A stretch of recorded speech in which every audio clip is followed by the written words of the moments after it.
Divorced stories. When did karma prove you were always the honest one? Story 1. I was the financial abuser for a whole year, at least according to my ex, her sisters, and the Facebook moms group she recruited. She told everyone I'd siphoned our savings during the divorce. Her lawyer brought spreadsheets printed in pink highlighter. Amazon purchases for him, DoorDash for him, Cash App transfers to his buddies. I looked like a cartoon villain who diets on takeout and Venmo. I begged the court for a neutral forensic accountant. He warned me, if I was lying, the trail would be obvious. I wasn't. We handed over everything, bank logins, email, even my dreary budget app where I tag every coffee like a librarian. The accountant spent 2 weeks quietly digging. On the second hearing, he wheeled in a projector and asked permission to display merchant notes. Turns out Cash App lets you add little captions. The "to his buddies" payments said things like, for lashes, nails, rent, again, and the emoji combo my ex uses as her brand, black heart plus sparkles. The Amazon for him items, a ring light, backdrop, tripod, shipped to an address I'd never seen. The DoorDash for him, delivered to a downtown high-rise on nights I was on call, time-stamped with selfies required by her promo code collabs. Then he pulled the thread I never saw coming. A second checking account in her maiden name, funded by transfers labeled household budget, immediately funneling to a crypto exchange with a referral code tied to her wellness boyfriend. Judge turned to me. Did you know about this? I said no, and for the first time in a year my hands stopped shaking. My ex stood and said the captions were pranks, the address, a friend's studio, the crypto, investing for our future. The accountant clicked to the last slide, a screenshot of her public Insta story where she thanks the exchange by name for sponsoring our couple's journey. Filmed in the same high-rise lobby, date stamped the exact night I was allegedly binging DoorDash alone. The judge ordered restitution, split debts her way, and sanctioned her attorney for filing knowingly inaccurate affidavits. Her sisters went quiet online. The best part wasn't the judgment, it was the quiet buzz on my phone walking out. A text request from an unknown number labeled Wellness King. It read, "Hey, any chance for a refund on the last transfer?" She told me you'd never notice karma replied for me, with interest. Story 2. I'm 17 now, but when I was 13, Mom told the court Dad was an alcoholic. She said he drank through soccer games, forgot pickups, slurred at teacher conferences. Everyone believed her because she sounds like a guidance counselor even when she's lying. Dad just kept saying, "It's not true, kiddo," and stopped fighting every time it made me cry. Mom won majority custody. She made me lock Dad out of my phone for safety. So I learned to squirrel truth the way people save cash in book spines. I kept a secret Google calendar of every ride, every visit, every early morning pancake. I saved screenshots from our Find My Family circle. I exported dashcam clips from Dad's car. Yes, he installed one. For insurance. The mounted breathalyzer in his truck? He asked for it voluntarily to prove he was sober, and it logged every clean test. 2 years into the mess, Mom petitioned to suspend Dad's visitation after she caught him drinking. She filmed a shaky video of him stumbling on our porch. The judge brought in a guardian ad litem and asked if I wanted to speak. I did. My voice shook. I handed over a drive. The porch stumble was Dad tripping over Mom's planter. The dash cam showed him sipping coffee at 7:13 a.m. Breathalyzer reading 0.00 at 7:15. The doorbell camera captured him whacking his shin on a terracotta cactus at 7:19.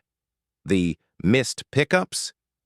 My calendar and school attendance logs showed Mom forgot to tell him when she changed times.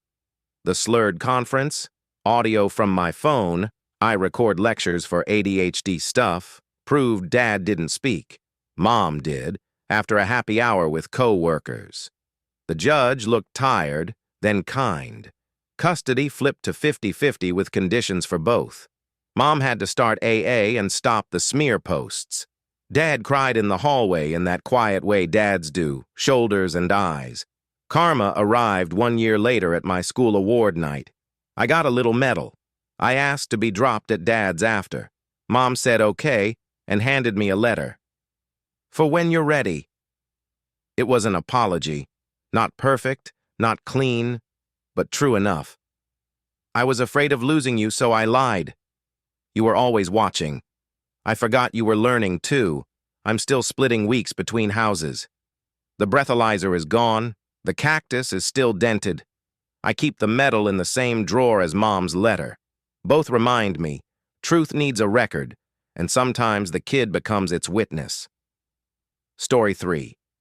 When my ex-husband left, the official story was that I cheated with my coworker. His mother repeated it like grace before meals. I didn't fight hard. I was too tired, and our town thrives on scandal like bees on soda. I signed papers, kept my head down, and only RSVP'd maybe to events where his family would be. Then my cousin asked me to be a bridesmaid. Please, she said, we're doing a slideshow of family memories. I almost declined. I'm glad I didn't. At the reception, the DJ announced, A Journey Through Love.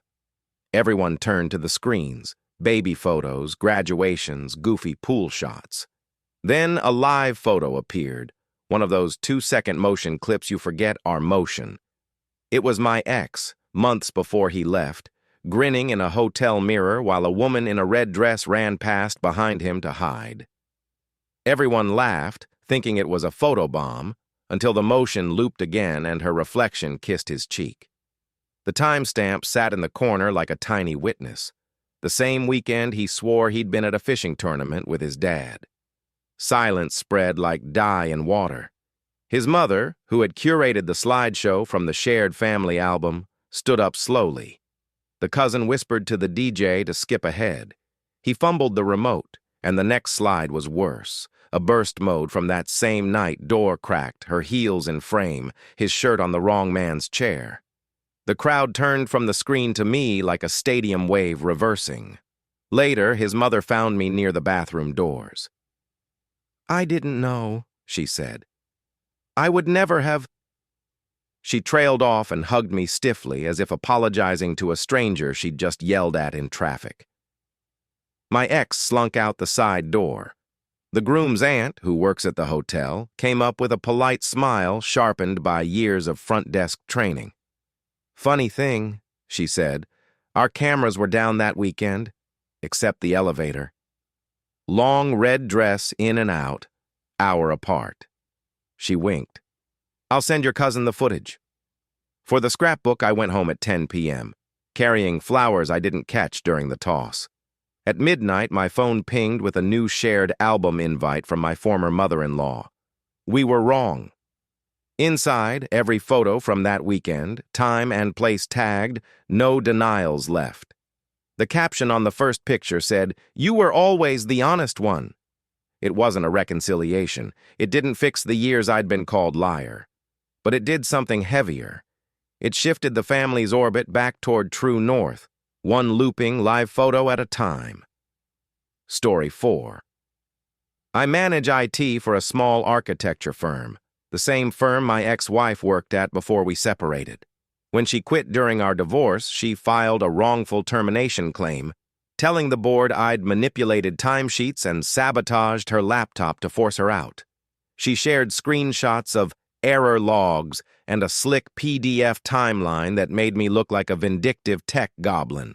HR froze, clients got spooked, and my favorite junior drafter asked if I'd really done it. That, more than the case, made me sick. Our counsel subpoenaed the raw data. I sat with a legal pad and a numb face while the opposing attorney waved printouts like flags. When it was our turn, I plugged a laptop into the courtroom screen and opened the actual audit trail.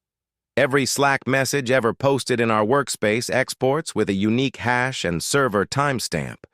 Every VPN connection logs a source IP. Every Figma revision snapshot shows who clicked what. Her error logs, were cropped previews from a maintenance window I scheduled company-wide. The emails she claimed I deleted were sent to her personal Gmail the same minute she filed a competing proposal with a rival firm, metadata intact. The killer detail wasn't mine, though. It was payroll. Our time-tracking app geotags clock-ins. On the days she billed 10 remote hours, her phone was on a resort island, posting boomerangs of infinity pools to her private Instagram. Counsel asked how we got those. I didn't. The junior drafter did, and she had the receipts. Our ex-intern, the one my ex had bullied, was still on my ex's close friends list. The posts had captions like, "Remote grind face with tears of joy." The judge's expression moved from bored to annoyed to something like relief that the math finally balanced. Claim denied, fees assigned. A stern lecture about fabricating evidence entered into the record. The day after the ruling, the drafter who'd asked if I'd sabotaged anything left a sticky note on my monitor. I should have trusted the quiet guy who fixes the printer. Everyone signed a card. The rival firm, not knowing any better, had given my ex a verbal offer contingent on references. They withdrew after the public court document indexed on Google. I walked past the server rack, checked the soft whir of fans, and felt an old kind of peace. In IT, the logs don't care about gossip. They just tell you who typed what, where, and when. And sometimes they write your apology letter for you. Story 5. I'm the new wife. I married Daniel 2 years after his divorce. We kept things low drama. No subtweets, no bonus mom TikToks, no prying. Into why his ex, Mara, told everyone he'd abandoned her when her father got sick. Holidays were complicated. Mara's siblings would glare at me like I'd stolen their dog. Her father passed last spring. Daniel asked if I was okay attending the funeral. "Your history isn't the headline today," I said. We drove, brought flowers, sat in the back. At the reception, the family lawyer read the will in the living room while people balanced plates of funeral potatoes. It was simple. Gifts to grandkids, the house to Mara and her sister. Then he unfolded a final page. "There's a letter," he said, "to be read aloud." It was from the father, dated the year of the divorce. He wrote that he loved Mara, but could not co-sign her story about Daniel. He explained a loan, $18,000 to cover Mara's boutique venture, with a handshake agreement Daniel never knew about. "When I asked for repayment," the father wrote, "you told me Daniel refused to help." That wasn't true. He didn't know. "When I pressed, you said you'd get the money from the truck." The title appeared with Daniel's signature. It didn't match the one on our mortgage. He had taken the title to the notary next door, a retired teacher, and asked her to look. She wouldn't stamp it. "Not his hand," she'd said. The room tightened. The retired teacher was there, holding a styrofoam cup. She cleared her throat. "I told you then, and I'll say it now," she said gently, eyes on Mara. "You traced it wrong." The loop on the D goes the other direction. I felt Daniel's hand twitch in mine. Mara stood, shaking, and blurted, "I only did it because he was going to leave anyway." The lawyer blinked. "This is being recorded," he said. Her sister put down a plate so hard the fork flew. Later, when people drifted to the porch, Mara's mother found us by the coat rack with the old mirror. She lifted Daniel's hand and put in it a photo of him and the father at a Little League game. "He liked you," she said. "We made you leave the family before we checked our own story." There wasn't a dramatic arrest, no sirens, just a quiet line in probate noting the outstanding loan against Mara's inheritance, and a suggestion from the lawyer that Daniel forward the recording to his file. On the drive home, the sky rinsed pink over farm fields. Daniel didn't say much. He didn't need to.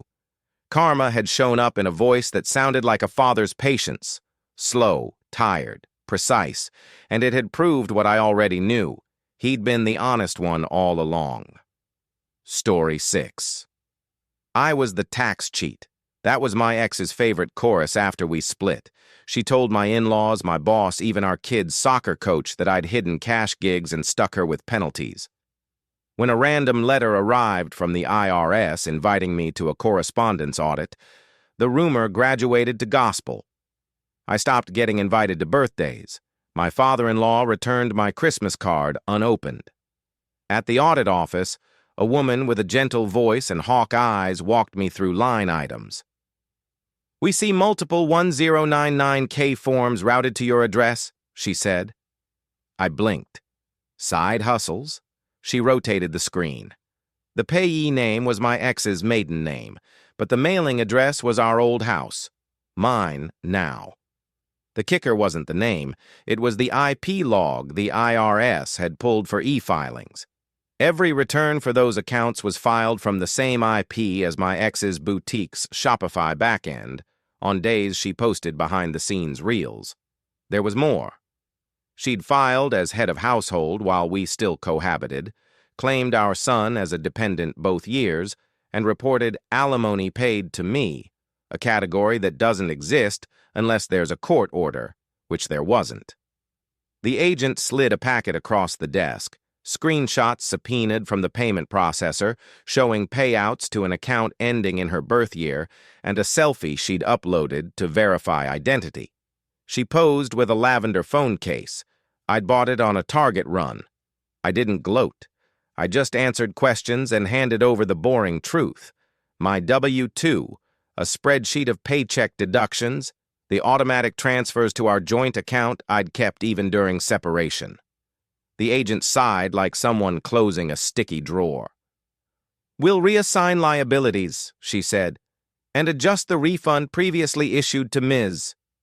She used my ex's maiden name again, given the duplicate dependent claim. The formal letter arrived 2 weeks later.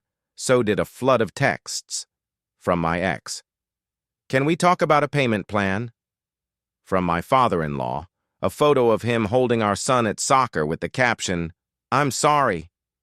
But the strangest ping came from a number labeled "Tax Guy" in the copied thread, her boyfriend, it turned out.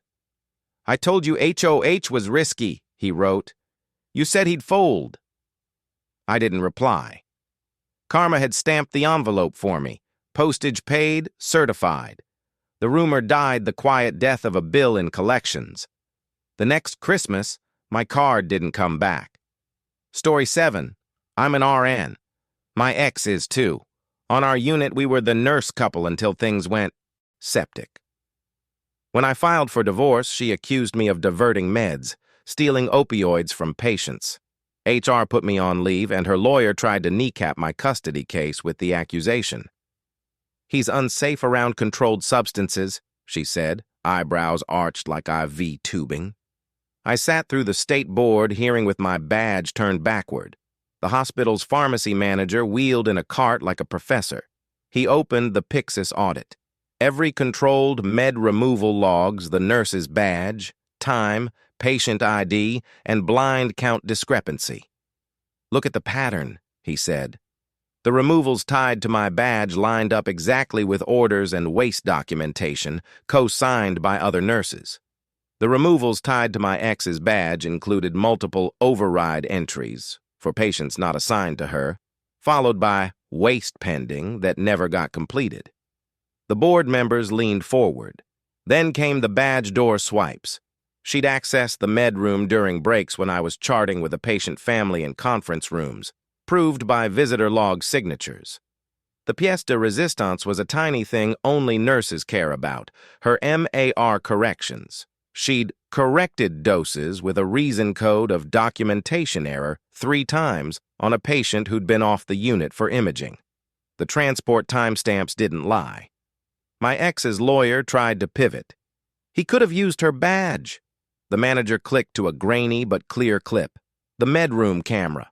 It shows hands. Not faces, just hands. My ex has a distinctive star tattoo on the base of her thumb. A dare from nursing school. The board's chair, a retired ICU bulldog, stared at the paused frame and then at my ex's hands folded on the table. Star tattoo, left hand. They suspended her license pending remediation. HR cleared me. In family court, the judge noted the board's findings and tossed her emergency motion to restrict my time with our 8-year-old. The kid twist came the next morning. My daughter had drawn 2 stick-figure nurses, one with a little star on her hand and a big speech bubble that said, "I'm sorry," the other with a stethoscope and "I knew you wouldn't." She'd taped it to the fridge. We packed her lunch together. I tightened the thermos lid too hard, as usual. She rolled her eyes and asked if I could come to career day. I said yes, and meant it like a promise. Story 8. My ex swore I'd trashed her house after I moved out. She sent photos to our insurer, buckled hardwood, swollen baseboards, a collapsed ceiling. He left the water running out of spite. The carrier threatened to deny the claim and pursue me for subrogation. My lawyer warned me, if they believed intentional damage, I'd be on the hook for a number that looked like a phone. The adjuster showed up with a clipboard and a practiced frown. I kept calm and opened the smart home app across my phone and 2 old iPads. Our Nest thermostat history showed a dramatic drop from 21 degrees Celsius to 10 degrees Celsius on a March night, while the smart lock registered my ex's code at 2:14 a.m. The water sensor under the sink pinged 12 minutes later. She said she'd been out of town. The garage camera, motion only, never noticed before, caught a silhouette with my ex's bun and jacket carrying a tote I recognized from her Pilates studio. The adjuster's frown tightened. He asked if he could pull logs directly. "Please," I said, and handed him the admin login I stupidly still had because I set everything up. He whistled soft when he saw a HomeKit automation my ex had created and forgotten to delete. Unlock front door, turn off heat. That explained the freeze. That explained the burst. The part I never expected? The adjuster's last name matched my ex's cousin's. He admitted it with a wince. "We're required to reassign," he said, and 30 minutes later, a second adjuster appeared by speakerphone. They overrode the initial denial, approved the claim, and noted insured-initiated loss on the file. Technical for "she did it." My lawyer forwarded the report to her attorney. The subrogation threat vanished. 2 weeks later, the cousin adjuster texted me a photo of the repaired living room with one line. "I told her to stop using family like a mop." I moved on. The smart devices went to the recycling bin. But I kept one thing: the tiny puck of the water sensor that had pinged at 2:26 a.m. It sits in my desk drawer like a seashell from a storm. It proved I wasn't crazy. It proved I was honest in a house that had turned on me. Story 9. I took my son to Spain with a notarized letter my ex and I drafted together, because we're those parents who actually read airline policies. She hugged him at the gate. We texted photos from Barcelona, churros, a street guitarist, a lopsided selfie in front of a mosaic lizard. On day 3, my phone lit up with embassy calls. She'd filed a criminal complaint back home. International kidnapping. The consular officer was kind but firm. "Please come in." I arrived with a folder like a good Boy Scout, birth certificate copy, notarized consent letter, our custody order. He nodded through each and then asked, "Do you mind if I request the airline PNR?" Passenger name record. I said yes. He tapped keys. The printout arrived with all the brutal little details airlines keep forever. Ticket purchaser, my ex. Seat selections, she picked the window for our son. Her frequent flyer number used for the booking to get miles. We exported WhatsApp chats with the departure date highlighted. She'd voice noted, "Get lots of photos for Lola," her mom. The officer called her from the desk, put her on speaker, and asked a few calm questions while the printer chattered like rain. Her story tried to outrun the paper and failed. The real twist came when we walked out into the embassy hall and found her mother, Lola, sitting on a bench with her purse in her lap. She'd flown in after my ex called in a panic. "I paid for the tickets," Lola said quietly. "She told me you'd refuse, so I did it myself." She pressed a folded bank receipt into the officer's hand. Sponsor name, Dolores. Signed. The embassy closed the file as unfounded. Back home, the family court judge sternly reminded my ex what good faith means. My son learned a new word that week, gaudí. He also learned that some adults apologize with actions, not speeches. Lola started coming to our place on Sundays with tortilla española and new Spanish words. My ex and I still exchange cool logistical texts. But the next time I asked to take our son out of the country, the consent letter arrived pre-signed. Karma, it turned out, wore reading glasses and carried a passport. Story 10. I'm the PTA treasurer who everyone side-eyed after my divorce. My ex, a popular gym teacher, told anyone within earshot that I'd embezzled from the spring fundraiser. He's slick with spreadsheets, he'd joke into a microphone at assemblies. When a parent noticed a $1,800 shortfall between raffle sales and deposits, the rumor stopped being a joke. We held an emergency meeting in the gym, fluorescent hum, folding chairs, principals with tight smiles. I rolled in a dolly stacked with banker's boxes and one modest flatbed scanner. We changed how we track this year, I said. Every raffle book had a QR code tied to a batch ID. Every Square Reader payout hit an audit ledger. Every prize donor receipt got scanned with a barcode. I clicked a laptop to the projector and searched for the missing batch. It pinged to a corporate donor, a sporting goods store. The raffle's grand prize treadmill had a purchase order number that didn't match the donation letter.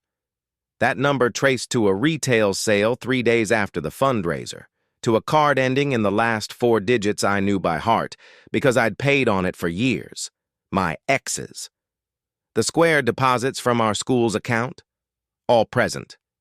The $1,800 hole had opened when the donated treadmill got refunded to a different card, with a restocking fee. The store manager, whose kid is in my son's class, confirmed with a polite email and attached receipt. Signature, date, name. Gym teacher. My ex stood up in his branded polo, face doing math. I bought it for demonstration, he said weakly. The principal cleared her throat. On the raffle stage? A parent in the back muttered, bench press this, which, okay, not helpful, but I felt seen. Then the last barcode chimed. The paper trail showed the treadmill delivered briefly to the high school weight room, then picked up again, documented by a locker room camera that, unfortunately for him, the district had installed after a prior incident. We watched him and a buddy loaded into a truck with our school's name on the side. The buddy, bless his impulsive heart, posted a boomerang of the lift to Instagram with "New home gym who dis" and geotagged his garage. We voted to refer to the district and police. I recused myself and sat on my hands. The next day, an email went to all parents from the principal. The discrepancy has been resolved. The treasurer acted appropriately. It ended with, "Thank you for your patience." Parents clapped me on the shoulder at pickup. My son's friend handed me a crayon certificate that said, "Best number guy." The district put my ex on leave. I didn't crow. I balanced the books, zipped the banker's boxes, and walked to my car under the same ugly lights. Karma didn't thunder. It flickered blue on a progress bar and printed a receipt. And for the first time in months, the numbers finally added up to my name. Story 11. I married into a passport country, not a passport. That's what I told anyone who smirked when my ex, Claire, said I'd used her for a green card. After we split, she withdrew her affidavit of support and sent USCIS a 5-page letter titled Fraud Narrative. A notice of intent to revoke hit my mailbox like a brick. My HR whispered that if my status got yanked, they'd have to let me go. My lawyer told me to breathe and file FOIA. Months of silence, then a fat envelope of my own life. Inside were copies of everything Claire had ever filed, including something I wasn't supposed to see, an I-129F fiancé petition, dated 8 months before she moved out, on behalf of a man in Montreal. She'd checked never filed for another fiancé spouse on my forms and no prior filings on his. The dates overlapped like bad shingles. We took the stack to the field office. The officer, calm, careful, walked us through inconsistencies. Claire had claimed I vanished for days while plotting sham answers to interview questions. My time cards and toll transponder said I was driving night shifts to cover her grad classes. She said I refused intimacy after getting the conditional card. The clinic visit she attached as proof was for her prescription to start birth control the same month her fiancé petition was already pending. The officer set down her pen. We also received third-party evidence, she said carefully. They'd been tipped by Montreal man himself, who learned about me when his case bounced for misrepresentation. He sent a thread of chats where Claire practiced interview scripts with him, word-for-word copies of the ones she had drilled with me. USCIS didn't just decline to revoke my status, they stamped my I-751 approved without another interview. A year later, I naturalized, hand on a little flag, ugly crying in a room full of strangers doing the same. Claire, it turned out, got a 5-year bar for willful misrepresentation. Montreal man posted a long apology on a private Facebook group for cross-border couples and mailed me a letter I keep with my certificate. I was building a life on your floorboards. I'm sorry people still ask me if I married for papers. I did. Paperwork to keep the truth from being bulldozed, papers that say I belong where I tell the truth and it sticks. Karma was bureaucratic that day, quiet, precise, and printed on Department of Homeland Security letterhead with my name spelled right. Story 12. I'm 16. The custody case wasn't about me, technically. It was about Beans, the golden retriever who sleeps like a loaf of bread and smells like lake water. Mom said Dad didn't take care of him, that he forgot vet visits and let him run loose. The judge rolled pet custody into our parenting plan because apparently that's a thing now. Mom came in with a glossy binder, pictures of a muddy yard, an overdue email from a vet, a neighbor's note about barking. Dad walked in with a tote bag and said, "Your Honor, may I call my first witness?" He whistled. Beans trotted down the aisle and sat. The bailiff tried not to laugh. Dad didn't have a binder. He had receipts shaped like a life. He pulled the microchip registry showing he'd updated Beans' contact info the day Mom moved out. He had the Tractive GPS app that logs every walk in a spiky blue heat map around our neighborhood, times, routes, distances.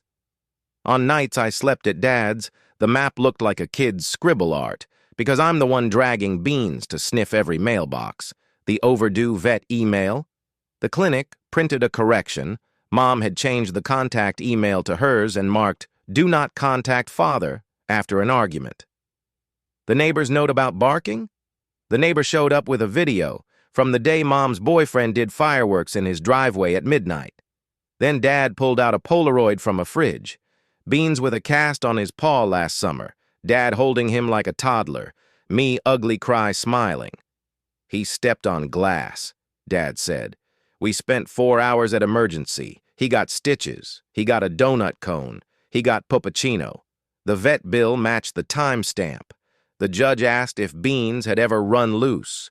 Dad said yes, once, when I left the gate open. He called it my mistake, not Mom's, not Beans. He looked at me, not the judge, when he said it. My chest got hot the way it does when you've been carrying a rock and someone tells you to set it down." Mom shifted in her seat. The twist came from the court clerk, who, bless her, is a sucker for dogs. "Your Honor, the dog's license shows a complaint for an off-leash incident at the lake," she said. "Owner on file at that date is Mom." The officer's note read, "Owner stated, quote, he doesn't need a leash. He's basically a person." The courtroom chuckled. Beans thumped his tail once like a gavel. The judge ordered joint custody for Beans to mirror mine, with a note that whoever has me keeps the dog.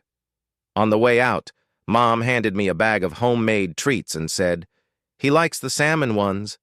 I nodded. We don't hug much right now.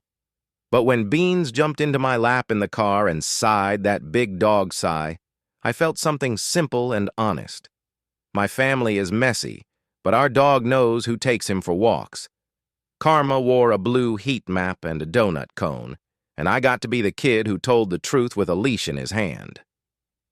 Story 13. I rent the last little house on a cul-de-sac with an HOA that thinks it's Versailles. After my divorce, my ex, Paige, started dating the HOA president. Suddenly, I was drowning in violation notices. Lawn exceeds 3 inches, unauthorized color on door, commercial vehicle in driveway. It was a plumber's van, fixing their sprinkler overspray. The fines stacked higher than my mailbox could handle. At the appeal hearing, Paige sat in the front row like a queen consort. The president, her new boyfriend, projected photos onto a screen. My too tall grass, my blue door, it's gray, my holiday lights left up past January. They were curtain twinkle lights I keep up year-round because depression is real. The board clucked. Then Mrs. Patel from 2 doors down raised her hand. "Can we see the originals?" she asked. The president waved a flash drive. She smiled and slid her laptop forward. "I do the neighborhood newsletter," she said. "Photos are my hobby." She dragged the images into an EXIF viewer. Timestamps popped up. The too tall grass photo was taken during a rainstorm, on a day the city issued a mowing ban. The blue door shot had a white balance set to tungsten, which pulls gray into blue like a magic trick. The holiday lights picture had a creation date of December 3rd of the previous year. The room went quiet. Then Mrs. Patel clicked one more time and put 2 photos side by side. Mine and my neighbor's, same angle, same afternoon shadow, same cloud. "Copied and desaturated," she said. "See the artifacting around the doormat?" Someone adjusted hue. She didn't look at me when she said, "someone." She looked at the president. A soft "oh" ran through the room like a breeze. A board member cleared his throat. "We should table enforcement until we can verify," he said. The president protested. Someone in the back said, "Conflict of interest," like a cough. The twist wasn't the fines getting wiped. That was paperwork. It was the letter slid under my door the next morning, written on HOA letterhead, but in Paige's unmistakable looping script. "I didn't know he changed the photos. I just wanted you to move." Tucked inside was a check for my last 2 fines and a post-it from Mrs. Patel. "Plants that thrive in shade. My recommendations." Karma didn't burn the HOA down. It made a neighbor open a metadata window and reminded a board what integrity actually looks like. I painted the door the same gray again, just to watch the president drive by and squint. Story 14. I handled purchasing for our family's catering business, while my ex Marco did sales. When we split, he told my uncles I'd bled the company dry with mystery orders to a supplier no one had heard of, and he filed an emergency motion in the divorce to freeze my access. The judge, sympathetic to protecting the business, granted a temporary freeze. Suddenly, I couldn't even buy napkins without a cousin's permission. My cousin Lena, who does our books, slid me a USB at Sunday dinner without making eye contact. "Check the freight bills," she whispered. I stayed late at the restaurant with the lights half off and sifted through a decade of CSVS. The mystery supplier name popped up a year earlier. Small orders at first, then larger, always invoiced net 30, always paid by Marco's corporate card instead of the usual ACH. The shipping addresses jumped around. Our kitchen, yes, but also a storage unit across town. I drove there with a sheriff's deputy and a court order. Inside the metal cave, stacks of our custom-branded coffee, cases of premium olive oil, boxes of monogrammed napkins that looked suspiciously like the ones at a hip new cafe.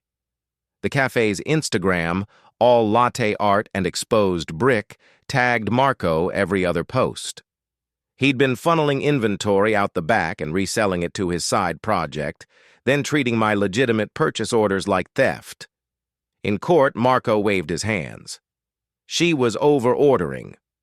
The vendor rep testified via Zoom that he'd negotiated dual pricing with Marco for the cafe, using our volume to get wholesale, then paying with a different card. Lena showed the ledger where the cafe's payments landed, not into the business, but into Marco's Consulting LLC. The judge's mouth made a straight line so thin it could cut olives. The business freeze lifted. Marco was ordered to repay, plus cover my legal fees. The cafe did a grand reopening without our products a month later. The real twist arrived the night before, when my uncles called a family meeting. They slid me a binder. "You're head of purchasing and sales now," Uncle Sal said. "Marco can flip empanadas at the summer fair if he wants to be near the money he loves." I signed new vendor agreements with my maiden name. The cafe posted a photo of empty shelves under a neon sign that said, "Good vibes only." I posted a new menu with local farms listed like a prayer. Karma wasn't spicy. It tasted like a legitimate invoice paid on time, with Lena's initials in the corner, and my crew smiling because the coffee actually got to our kitchen. Story 15. I'm the home wrecker, according to my ex-husband's Medium essay that went viral in our town. She left for a man who never existed. He wrote that I'd catfished myself, made burner accounts to flirt with him so I could pretend he was unfaithful and justify leaving. It was a perfect Ouroboros of a story, and people ate it like candy. My mom stopped going to church. My boss asked me to work from home until things cooled. He got invited on a podcast, live recording. A Q&A with audience fact checks. I bought a ticket and sat in the back with a hoodie up. They asked softballs until a woman in glasses lined with rhinestones stood up and said, "Hi, I'm the email admin for our school district." I brought headers. She'd read his essay and recognized the sender domain of one of the screenshots he'd posted, a parent-teacher advocacy group's mailing list he managed as a volunteer. She'd pulled headers from 3 of the most damning emails and traced the path back to his home IP, not the external ISP he claimed. The mysterious admirer messages went out at 2:11 a.m., 2:13, 2:22, timestamps matching edits in Google Docs on his essay draft. The host blinked, shuffled papers. My ex tried to say IP addresses are fuzzy. Rhinestone said, "They are not." Then a second hand went up. The florist. "I did the bouquet he said was left on your porch," she told the host, pointing toward me without meaning to. "He ordered it to his own name and asked me to spell the card like someone whose first language isn't English." My stomach turned. The host put a palm on the table, a third hand. A woman with a calm voice. "I'm a moderator for the Medium publication that ran your piece," she said. "We asked for your original messages after you accused commenters of brigading. You sent a zip. The EXIF data on the screenshots shows they were captured on the same device that took your essay's author photo, same firmware, same build. I'm sorry, ma'am," she added, turning toward me. "We pulled the story this morning." The room didn't boo. It inhaled and didn't exhale for a long time. The host wrapped the show. My ex stood and reached for the mic. It wasn't there. Outside, the rhinestone woman handed me a printout of the headers with little pink sticky arrows. "For HR," she said, "if you need it." Karma didn't cancel him with fireworks. It made 3 women who touched the skeleton of the internet, email, commerce, platforms, show their work in public. The next day, my boss asked me to come back to the office. Mom went to church and lit a candle. I opened my front door and found nothing on the porch, which felt like the truest gift of all. Story 16. When the mortgage went delinquent, my ex, Jenna, told everyone I'd stopped paying to force her out. She said I'd hidden the foreclosure notices, too. The HOA newsletter ran a sanctimonious paragraph about irresponsible spouses, thinly veiled. By the time the trustee sale date posted, even my barber said, "Tough break, man." I had proof I'd paid, auto debits from my account into the escrow, but the servicer's ledger showed reversed for insufficient funds 3 times, on days I had plenty of cash. My lawyer shrugged. Could be a bank error. Judges hate bank errors. Then the constable taped the sale notice to our door, and Jenna filmed herself crying for Facebook. 2 days before the auction, our next-door neighbor, a retired mail carrier named Dot, knocked. "You still getting the USPS-informed delivery emails?" she asked. I nodded. Dot told me to log in. "Every morning, the Postal Service emails grayscale previews of the mail you'll receive." I'd stopped opening them because the divorce made everything feel like paperwork gravity. We scrolled back months. There were the foreclosure warnings, black and white little tombstones. I hadn't seen a single real envelope. "Come with me," Dot said, and led me to her living room. She'd aimed her doorbell cam across our shared hedge after a rash of package thefts. We watched clip after clip of Jenna stepping out at 6:15 a.m. before I woke, plucking only my name from the mailbox. Sometimes she tucked letters into the waistband of her leggings with the bored precision of a pickpocket. In court, Jenna sniffed and said she'd only grabbed junk mail. My banker testified that the insufficient funds reversals were triggered not by my balance, but by someone toggling the autodraft off from the borrower portal. Same day, same IP as our home Wi-Fi. The servicer's session logs hummed onto the courtroom screen like a polygraph. User agent iPhone, device nickname Jay's iPhone. Then Dot, in her church cardigan, produced a USB. The judge watched one clip, rubbed his temple, and ordered a recess. When we reconvened, he vacated the sale, sanctioned Jenna for interfering with mail and payments, and awarded me exclusive use of the home until we sorted the finances. Outside, Dot hugged me with bones. "Open your emails," she said. "Karma sometimes lives in your spam."